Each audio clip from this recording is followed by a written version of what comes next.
Today, we're going to go on a little hike. We're going to talk a little bit about mitochondria, enjoy the silence and the serenity of the forest.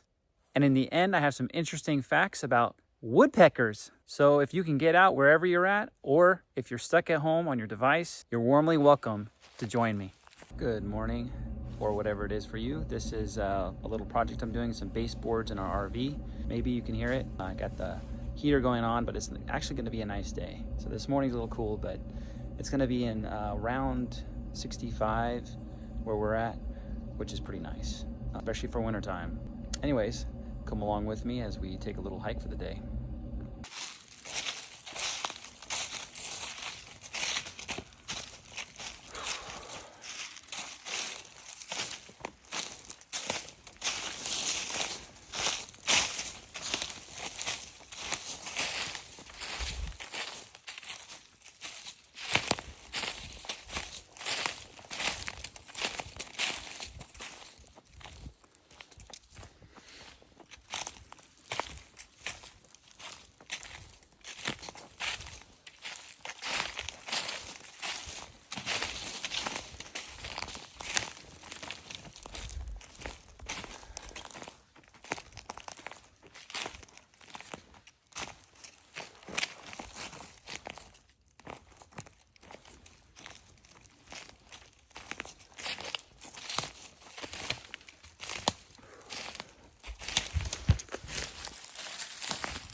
You see a ton of little trees here. They're just a bunch of small growth.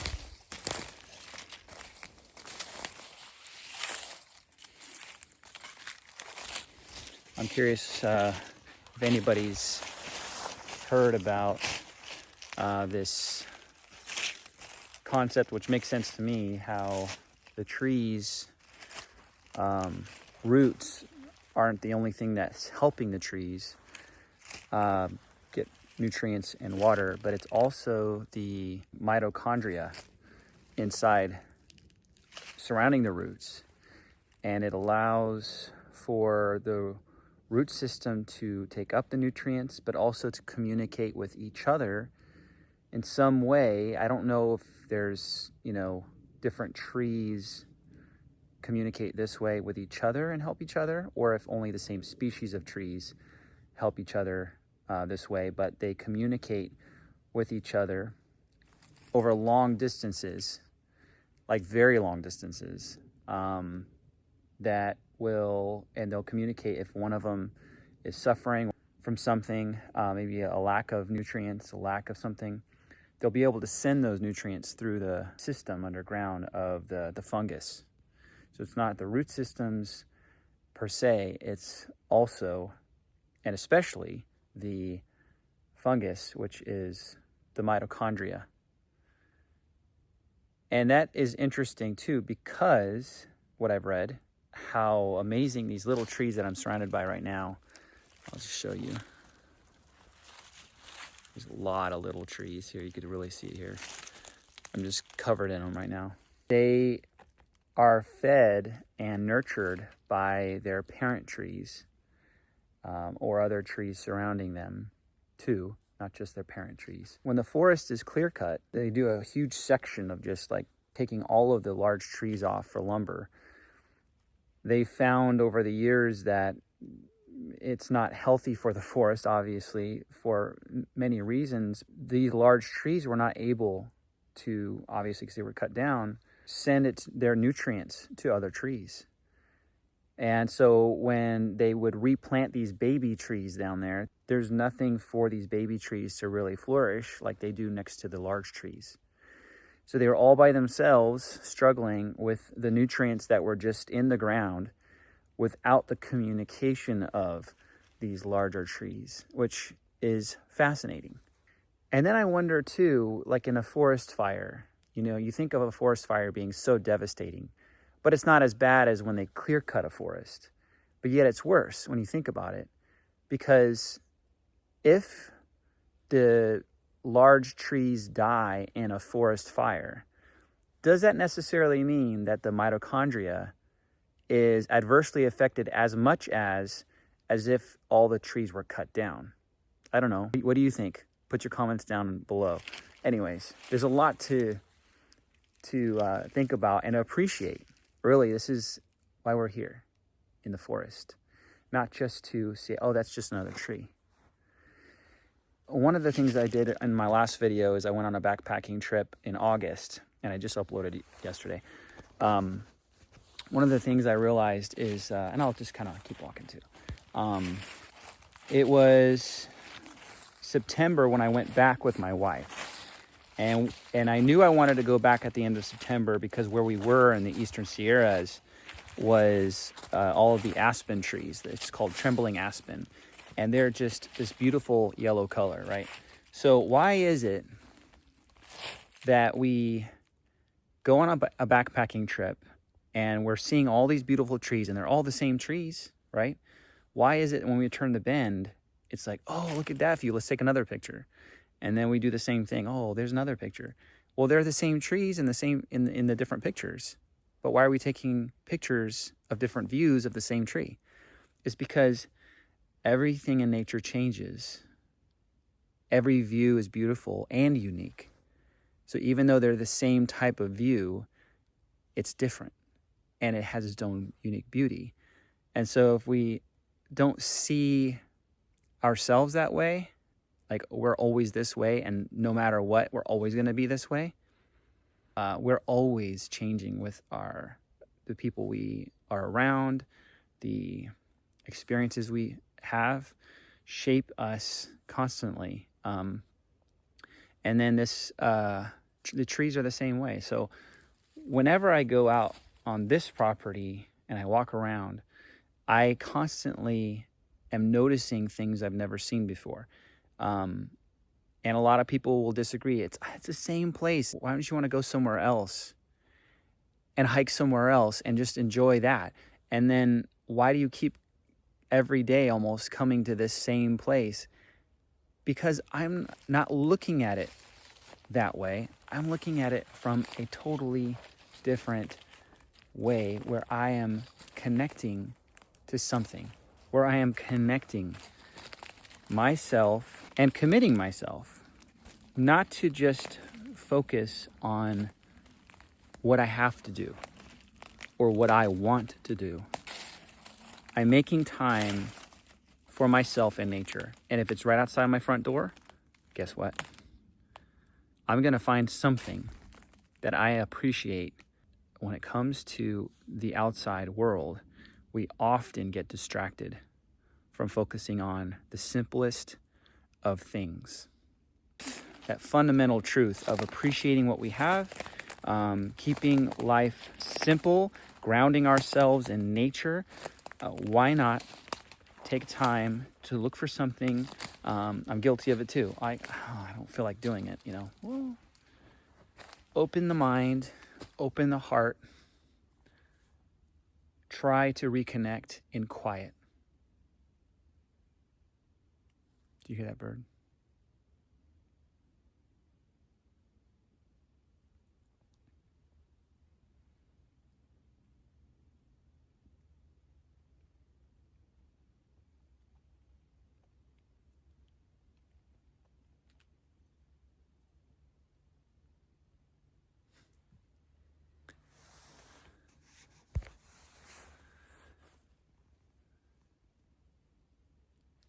There's another thing too.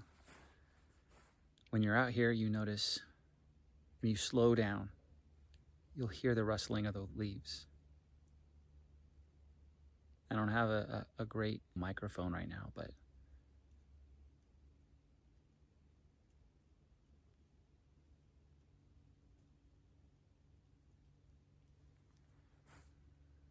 not only do the scenes change, right?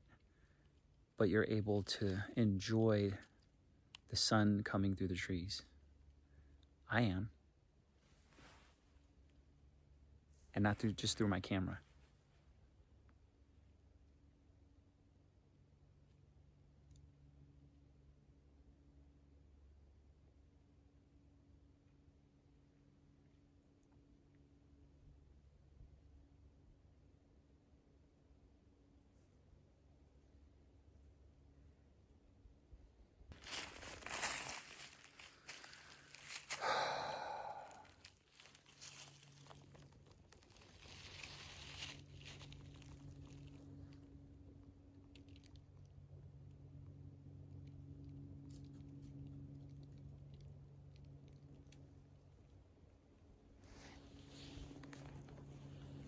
You can hear the wind going through the tops of the trees now.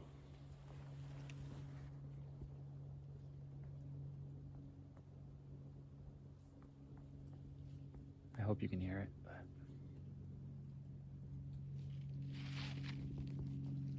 there's a plane. But the sun hitting me right now through the trees, and the view is so beautiful.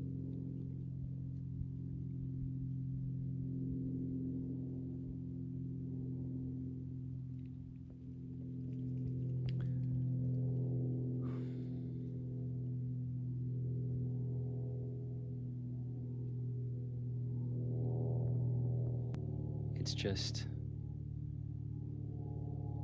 realizing and reminding ourselves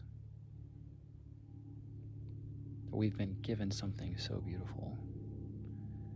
If I die tomorrow, will I have regretted doing this today? On that note, I have some people to think about in a same type of way.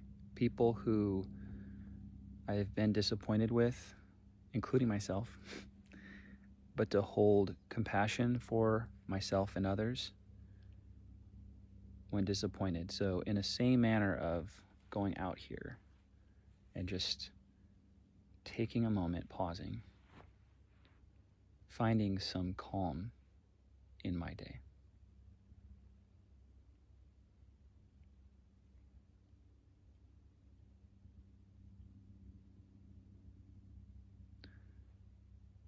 Can I pause and appreciate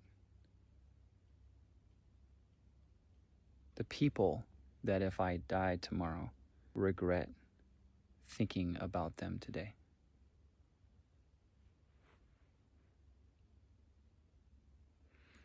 Even if I don't say anything to them, just the thought of being kind to myself and others.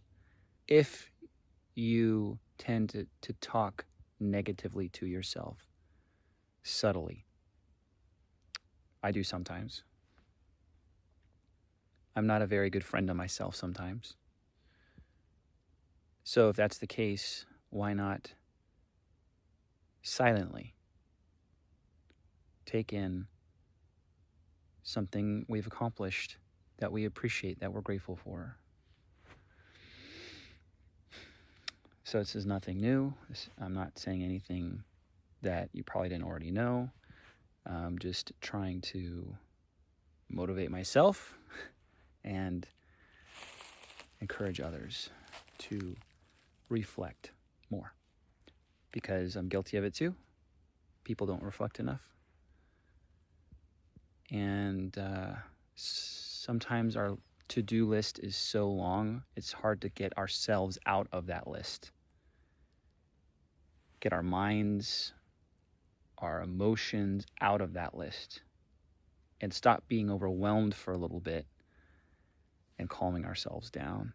And this is one way to do that. Aspire a little bit if there's anybody who can do this, except if they're bedridden or, of course, if they can't get up, they can't get out. And this is for you too, because you too, not YouTube, you too, those of you who can't get out, because this now I can share it with you. And you deserve to have some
Even though it's not living, it is full of life.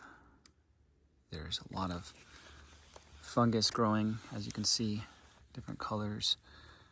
It's an orange, beautiful orange color here.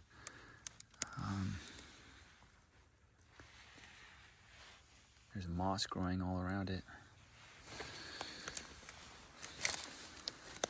Just to think that this hollowed area right here was a very solid piece of wood, oak wood, raising up and stretching into the sky with its neighbors next to it, right? Other branches.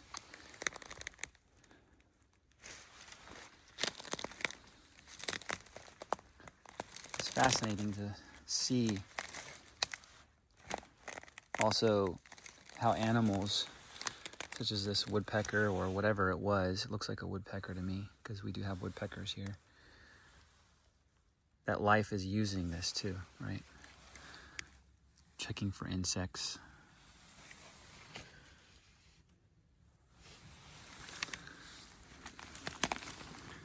It's just so beautiful. I'm gonna do this more often on the channel. And I had another great idea too just now. Maybe you'll see it later. Secrets are terrible, aren't they? But this tree definitely was not cut down, it broke off. Where did it break off here? It looks like they cut the remaining part off. Oh, here it is. It's from a windstorm.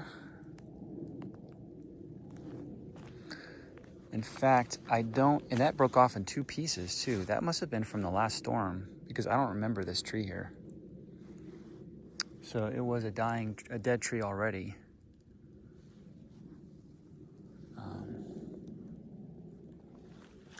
Yeah, it actually broke off in 3 different sections. So there's this section, there's a section there, and then there's that. Wow, man, that thing really blew up. Oh, you know what it was? I remember. So when they felled this tree down, it hit this tree, I think. That's the only thing I could think of because you could see where they took a lot of that. Some people took a lot of that away. So when this tree fell, it was much longer. And so I think it hit that tree and exploded.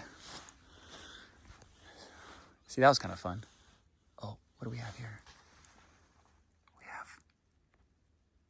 We have a couple of, I'm going to zoom in here in a second.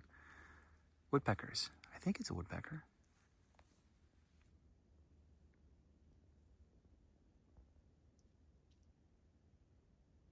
It's hard to tell.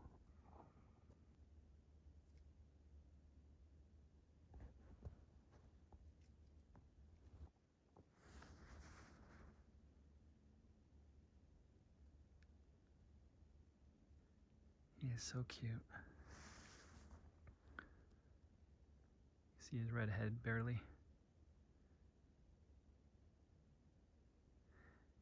He's acting like he's not checking me out, but he is.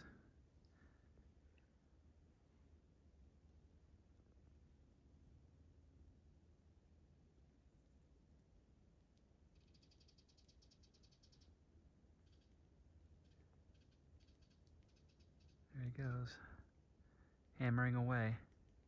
So I have some amazing facts about woodpeckers, but just so you know, I don't have a lot of places in this RV I feel comfortable shooting videos. So welcome to my laundry room. So if you were to take just the skull of a woodpecker and put it in your hand, and then you took your other hand and you just pressed lightly on it with not much pressure, it would break the skull. Would that cause you to wonder how woodpeckers can slam their heads into trees at insane speeds without getting a headache or worse? These little guys experience 1,000 G's of force with every peck. Now, for context, humans black out at around 5 to 9 G's, and then fighter pilots up to about 12 G's with special suits and training. So how do these birds survive? Well, it's all about their anatomy. Woodpeckers have spongy, shock-absorbing skulls and specialized beaks that spread out the impact. They even have an elongated bone in their tongue called the hyoid apparatus that wraps around their skull like a seatbelt. In other words, their tongue starts in their beak and it goes all the way back and up and around to the top of their head. Their brain is tiny too, even though they're not stupid at all, which helps reduce the risk of injury. Interestingly, scientists have found what's called tau proteins in woodpecker brains, similar to what is found in humans with brain injuries, but it's still unclear if this harms them or it's just a part of their natural design. So while we'd pass out or worse, die from just a fraction of the force, woodpeckers keep hammering away, perfectly designed. Crazy, right? Some of this information was taken from the links that I'll put down in the description below, references from National Geographic, Smithsonian, and NASA.